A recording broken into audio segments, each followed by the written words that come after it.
Kuvittele, että haluat sanoa jotain suomeksi. Tiedä tarkasti, mitä tarkoitat, mutta päässäsi kaikki on vielä äidinkielelläsi. Kuinka onnistut lopettamaan äidinkielen ajattelun, kun et sitä halua? Hei oppijat! Podcastimme auttaa teitä ymmärtämään yksinkertaisia keskusteluja suomeksi. Puhumme hitaasti, selkeästi ja lyhyillä lauseilla. Aivan, ja tänään valitsimme jännittävän aiheen. Mika, kerrotko, mistä on kyse? Tänään puhumme siitä, miten oppii ajattelemaan suoraan suomeksi. Moni kääntää mielessään, ja se tekee puhumisesta hidasta ja hankalaa. Haluamme näyttää tapoja lopettaa tämä tottumus.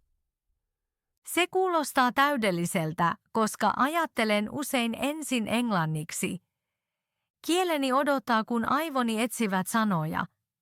Toivon, että vinkkisi auttavat minua ja kuulijoitamme. Olen varma, että ne auttavat. Aihe on tärkeä, koska ihmiset kaikkialla maailmassa opiskelevat suomea. Moni tarvitsee suomea työhön, matkoihin tai ystäviin. Mitä nopeammin ajattelet, sitä vapaammin puhut. Aivan totta. Mutta onko todella mahdollista sulkea äidinkieli pois mielestä? Kyllä, se on mahdollista, mutta se vaatii harjoitusta ja kärsivällisyyttä. Pääosassa haluan antaa 5 selkeää vinkkiä. Jokainen vinkki on helppo, looginen ja heti käytettävä. Kuulostaa hyvältä. Aion kysyä paljon kysymyksiä, älä huoli. Kuulijamme voivat myös lähettää omia kysymyksiään. Hieno idea. Hyvät ihmiset, kirjoittakaa meille, jos teillä on kokemuksia. Ehkä palaamme ajatuksiinne myöhemmässä jaksossa. Mika, ennen kuin menemme syvemmälle, voitko selittää lyhyesti, mitä ajatella suomeksi tarkalleen tarkoittaa? Mielelläni. Ajattelu suomeksi tarkoittaa, että sisäiset sanasi ovat suomea. Muodostat lauseita, kysyt ja kommentoit ilman käännöstä. Se tuntuu aluksi oudolta, mutta muuttuu pian luonnolliseksi. Selvä, ymmärrän. Olen utelias menetelmästäsi. Ehkä jotkut vinkit yllättävät minut. Toivon niin. Mutta tehdään ensin pieni suunnitelma, jotta kukaan ei eksy. Nimeämme aiheen, puhumme tavoitteista ja aloitamme sitten vinkistä 1. Kuulostaa jäsennellyltä. Olen valmis. Uskon myös, että aloittelijamme ovat valmiita. Täydellistä. Aloitetaan siis. Seuraavassa osassa puhumme yhteisestä tavoitteestamme. Nähdään pian. Haen nopeasti hörpyn vettä, sitten jatkamme. Hyvä idea, nesteytys pitää aivot vireinä. Pian jatkuu, rakkaat kuulijat. No niin, Anna. Ensimmäinen yhteinen tavoitteemme tänään on selkeys. Kaikkien kuulijoiden pitää ymmärtää, miksi suomeksi ajatteleminen on tärkeää. Selkeys kuulostaa hyvältä. Huomaan usein, että minulla on idea, mutta en löydä sanoja. Juuri se pysäyttää puheen virran. Toinen tavoitteemme on rauhallisuus. Kun pysyt rauhallisena, aivot luovat uusia kaavoja nopeammin. Yritän pysyä rentona. Onko sinulla siihen pientä vinkkiä? Kyllä, vinkki 1 tulee pian, mutta luodaan ensin selkeä kuva. Kuvittele, että Suomi on mukava huone. Avaat oven ja jätät äidinkielen ulos. Pidän tuosta kuvasta. Näen nojatuolin, kirjoja ja lampun. Täydellistä. Mennään nyt tähän huoneeseen yhdessä. Tässä vinkki 1. Käytä lyhyitä itsekeskusteluja. Itsekeskusteluja? Kyllä. Puhu hiljaa tai mielessäsi siitä, mitä juuri teet.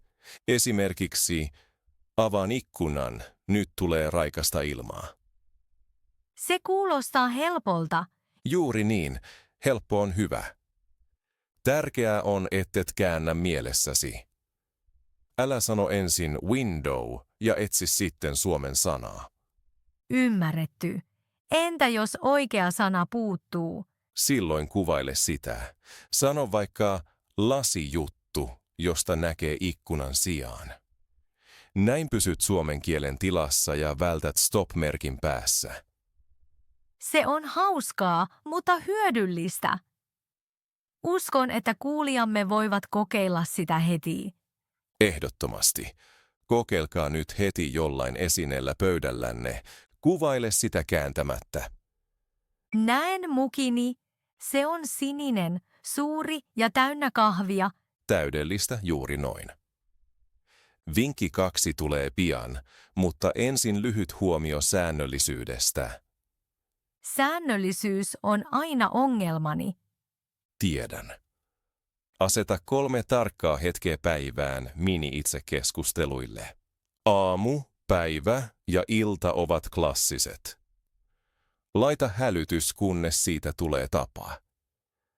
Rakastan selkeitä suunnitelmia. Käytän puhelimeni hälytystä. Hyvä. Siirrytään nyt vinkkiin 2. Käytä sanalappuja. Lappuja?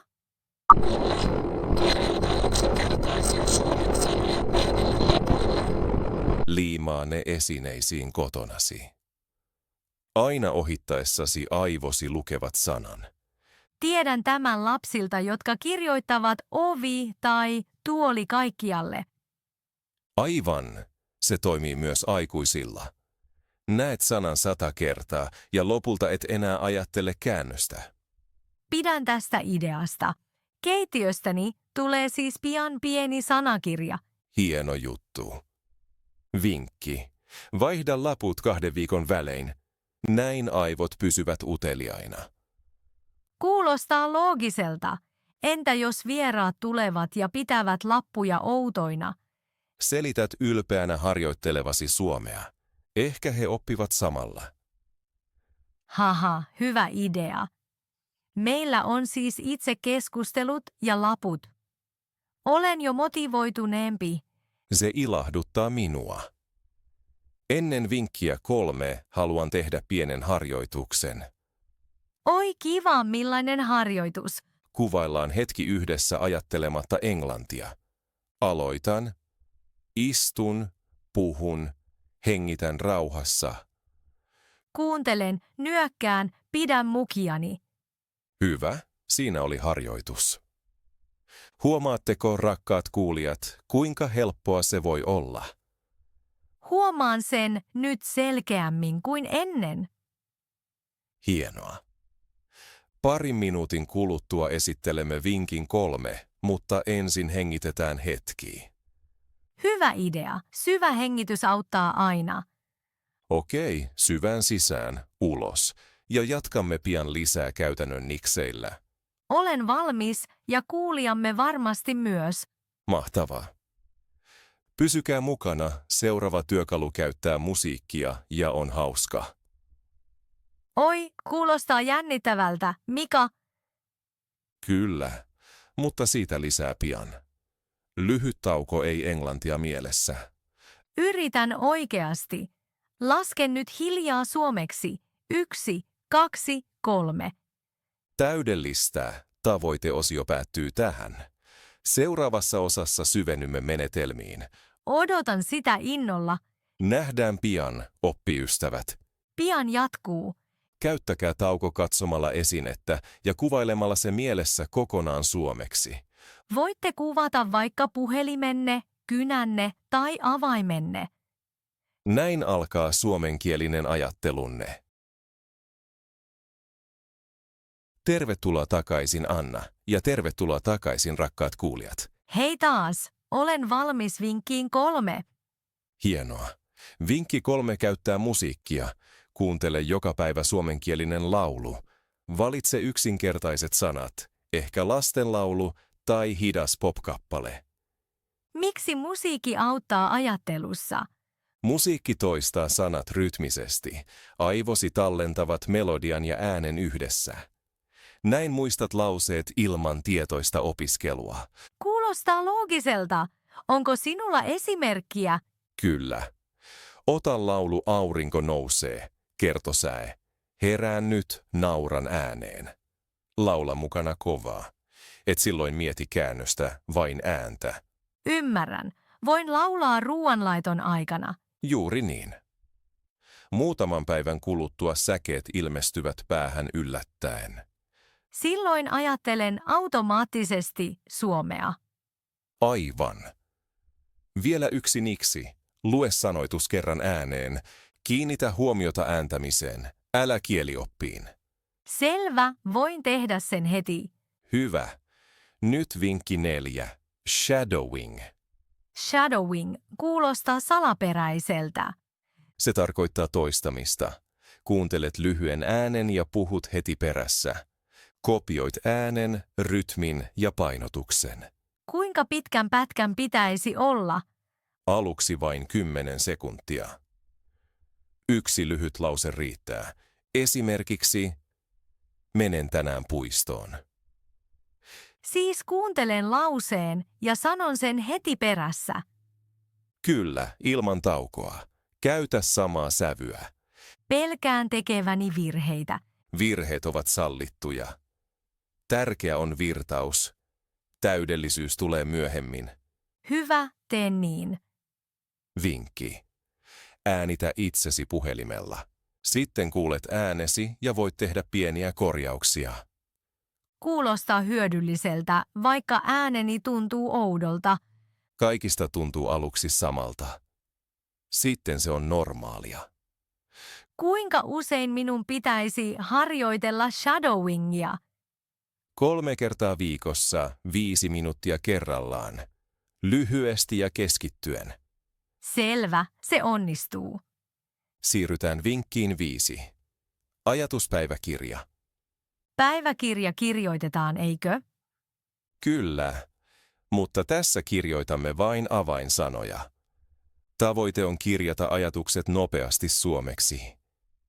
Miltä yksi sivu näyttää? Ylhäällä on päivämäärä. Allekirjaa tilanteen esimerkiksi kauppa, etsin vihanneksia. Viereen kirjoitat sisäisen lauseen suomeksi, missä ovat tomaatit. Eli ei pitkiä tekstejä, vain lyhyitä ajatuksia. Juuri niin. Näin harjoitat nopeaa muotoilua. Uskon, että se auttaa ajattelemaan selkeämmin. Ja viikon kuluttua luet kaiken ääneen. Se toistaa sanaston. Fiksua. Näen kaavat ja huomaan aukot. Jos sana puuttuu, tarkista se ja lisää viereen. Näin sanavarastoni kasvaa täsmällisesti. Aivan. Ja koska ne ovat omia ajatuksiasi, ne pysyvät kauemmin mielessä. Mika, saanko välikysymyksen? Totta kai. Miten mä yhdistän musiikin, shadowingin ja päiväkirjan ilman uupumista? Hyvä kysymys.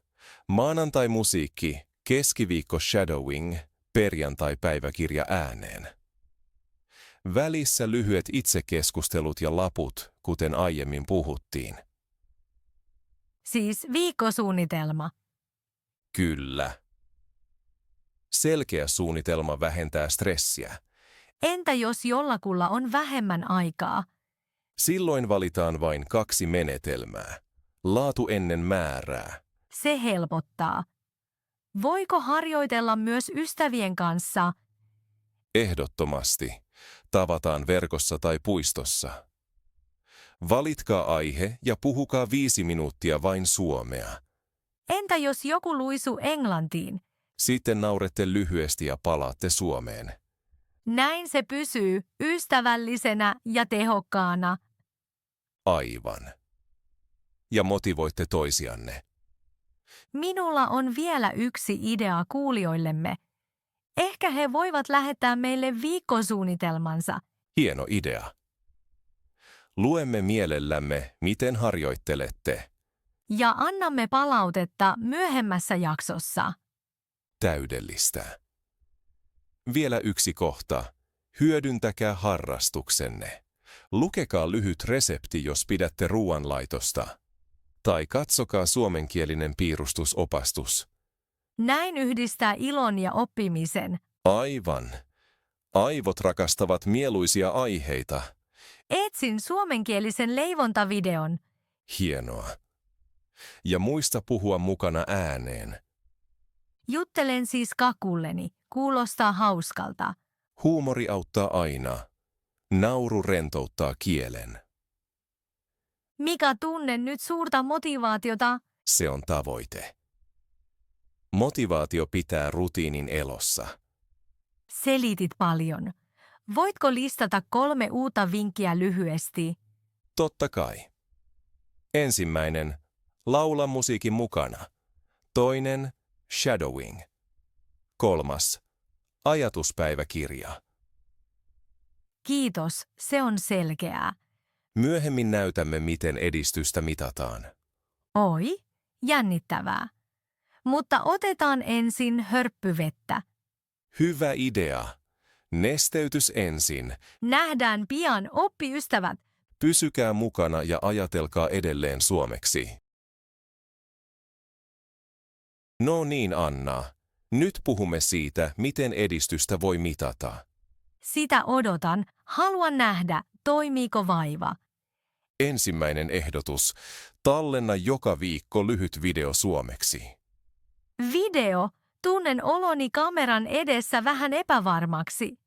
Ymmärrän, video jää yksityiseksi. Kuuntelet itseäsi ja näet eleet. Hyvä, se kuulostaa mahdolliselta. Kuinka pitkä videon pitää olla? Vain minuutin. Esittele itsesi ja kerro, mitä teit tänään. Minuutti onnistuu. Sitten vertaan vanhoja ja uusia tallenteita. Juuri niin. Huomaat sujuvammat lauseet ja vähemmän taukoja. Entä jos näen tuskin edistystä? Se turhauttaa. Katso silloin tarkemmin. Ehkä ääntämisesi on selkeämpää tai etsit sanoja nopeammin. Totta. Pienet askeleet lasketaan myös. Toinen ehdotus. Ystäväajastin. Mikä se on? Tapaa opintokaveri ja asettakaa ajastin 5 minuutiksi. Kun ajastin käy, puhutte vain suomea. Entä jos joku lipsahtaa englantiin? Silloin on hauska rangaistussana. Toinen huutaa kovaa peruna. Haha, se keventää tunnelmaa. 3 viikon jälkeen nostatte ajan 8 minuuttiin, sitten 10. Näin kestävyyteni kasvavan. Aivan. 3. ehdotus. Väritä sanapäiväkirjaa. Tarkoitatko ajatuspäiväkirjaa? Kyllä. Merkitse uudet sanat keltaisella, toistetut oranssilla ja varmat vihreällä. Sitten näen paljon vihreitä sanoja ja tiedän ajattelevani nopeammin. Oikein. Visuaaliset onnistumiset motivoivat paljon. Mika, huomaan, että kaikki vinkit ovat yksinkertaisia, mutta johdonmukaisia. Yksinkertaisuus voittaa monimutkaisuuden, varsinkin alussa. Onko vinkkiä, jota itse käytät päivittäin? Kyllä. Kommentoin ympäristöäni ääneen, kun kävelen yksin. Esimerkiksi. Pilvet ovat harmaat, haistan tuoretta leipää leipomosta. Teen tuon tänään kävelyllä. Hyvä. Vielä jotain tunteista. Oi, jännittävää. Moni jumittuu, koska pelkää virheitä. Tiedän tunteen. Virhe tuntuu kuin stop-merkiltä. Vinkki siihen. Sano heti mielessä jatka ja puhu seuraava lause. Mielikuva naksahduksesta ja sitten eteenpäin. Juuri niin. Ei sisäistä tuomiota, vain jatkoa. Se muistuttaa pyöräilyä. Kaadut, nouset ja ajat eteenpäin. Kaunis kuva. Kielikin on tasapainoa ja liikettä. Mika, oletko joskus luovuttanut, koska oli vaikeata? Kyllä, ranskaa opetellessa. Pidin taukoa 3 kuukautta. Miten aloitit uudelleen? Kuuntelin päivittäin ranskalaista komediaa. Nauru poisti lukon. Eli huumoria paineen sijaan. Aivan. Suomea oppiville sama. Etsikää hauskoja lähteitä. Pidän lyhyistä sketseistä. Ne ovat selkeitä ja hauskoja. Täydellistä. Laita tekstitykset suomeksi, ei englanniksi. Näin aivot pysyvät Suomen huoneessa. Hienoa, että käytät yhä tuota kuvaa. Se todella auttaa sulkemaan oven mielessä. Katsotaan nyt yhdessä, mitä koemme yhdessä. Mielellään. Opin tänään, että pienet rituaalit vaikuttavat vahvasti. Ja näen, että hyvät kysymykset selkeyttävät oppimista.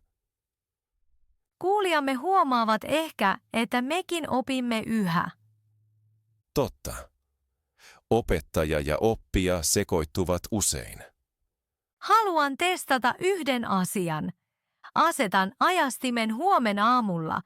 Kirjoita sitten, kuuluiko sana peruna. Tehdään. Olen varma, että pysyt 5 minuuttia Suomessa. Teen parhaani. Vielä yksi yhteinen asia. Juhli onnistumisia ääneen. Miten tarkoitat? Sano ääneen, jee, se meni sujuvasti, kun lause onnistuu. Kuulostaa hassulta, mutta ilo lukitsee muistin. Juuri niin. Aivot rakastavat dopamiinia. Mika, mikä on tämänhetkinen lempisanasi suomeksi? Sateenkaari.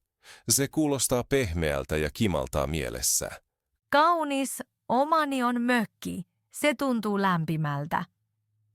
Molemmat sanat sopivat myönteiseen tunnelmaan.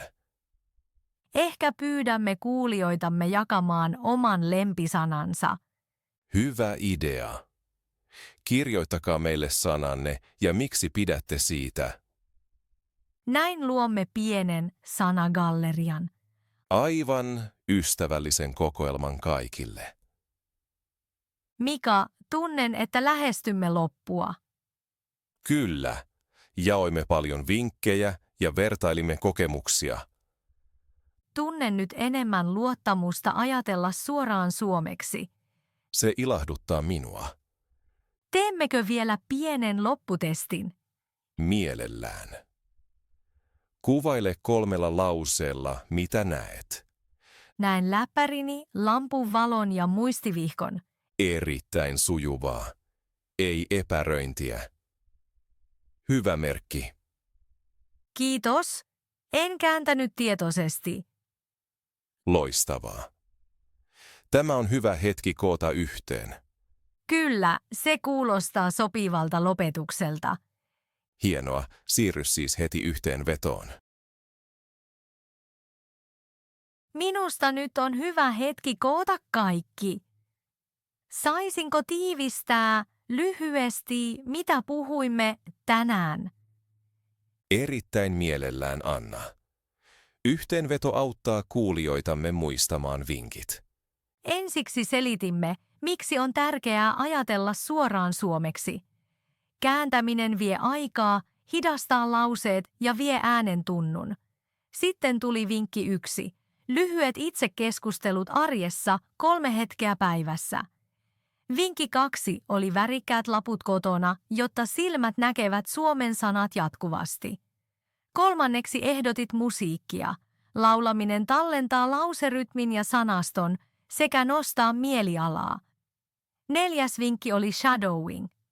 Kuuntelemme lauseen ja toistamme sen heti, harjoitamme rytmiä ja ääntämistä. 5. otimme käyttöön ajatuspäiväkirjan, kirjaamme avainsanat, luemme ne myöhemmin ääneen ja yhdistämme ajatuksen ja kielen. Sitten puhuimme edistyksen mittaamisesta. Siihen kuuluu minuutin videot, ystäväajastin sanalla peruna ja värillinen sanapäiväkirja. Käsittelimme myös mielistrategioita, kuten virheistä irtipäästämistä ja onnistumisten juhlimista ääneen. Huumori, harrastukset ja yhteinen harjoitus pitävät motivaation korkealla. Painotimme, että pienet, säännölliset askeleet voittavat harvat maratonit. Jokainen voi silti luoda omat rutiininsa. Tiivistettynä, suomeksi ajatteleminen alkaa pienistä tavoista, kasvaa ilon kautta ja näkyy, kun mittaamme edistystä. Kiitos Anna, se oli hieno yhteenveto. Pidän siitä, että jokainen vinkki on pieni, mutta tehokas. Toivon, että kuulijamme uskaltavat nyt astua omaan Suomi-huoneeseensa ja kierrellä siellä hetken. Pysykää uteliaina, testatkaa menetelmät ja huomatkaa, miten pää kevenee päivä päivältä. Uskon todella, että pienet askeleet ovat avain. Aion heti nauhoituksen jälkeen liimata laput keittiööni ja laulaa laulun suihkussa. Rakkaat kuulijat, jos teette samoin, kertokaa meille, mikä vinkki on teidän suosikkinne ja miksi. Luemme jokaisen viestin ilolla. Juuri niin, haluamme kuulla tarinanne. Ehkä teillä on jo oma rituaali, jonka haluatte jakaa. Tai hauska perunajuttu ajastin pelistä. Kirjoittakaa lyhyesti tai pitkään, vakavasti tai hauskasti, kunhan suomeksi. Voitte myös tallentaa itsenne laulamassa tai shadowingissa ja kertoa, miltä se tuntui. Esimerkkinne inspiroivat muita oppijoita. Ennen kuin sanomme hei, haluan kiittää jokaista tämän päivän kuulijaa. Annoitte aikaa, energiaa ja hyvää mieltä, ja se näyttää todellista kielirakkautta. Älkää vertailko itseänne liikaa muihin, vaan juhlistakaa jokaista omaa edistysaskelta. Olemme teistä ylpeitä ja iloitsemme, kun palaatte korviimme seuraavalla kerralla. Siinä kaikki tältä kertaa. Pysykää kuulolla, olkaa kärsivällisiä ja nauttikaa matkasta. Mitä useammin ajattelette, kokeilen tämän nyt suomeksi, sitä luonnollisemmaksi se muuttuu. Kiitämme sydämestämme kuuntelemisesta ja toivomme teidät mukaan myös seuraavaan jaksoon. Nähdään pian ja menestystä ajatteluun ilman käännöksiä. Muistakaa myös palkita itsenne pienillä lahjoilla, vaikkapa kupillinen kaakaota harjoituksen jälkeen tai kävely, kun puhutte 5 minuuttia sujuvasti. Tällaiset eleet kertovat aivoille, Suomi tarkoittaa iloa. Näin pysytte motivoituneina ja saavutte tavoitteisiinne paremmin kuin kuivalla kieliopilla.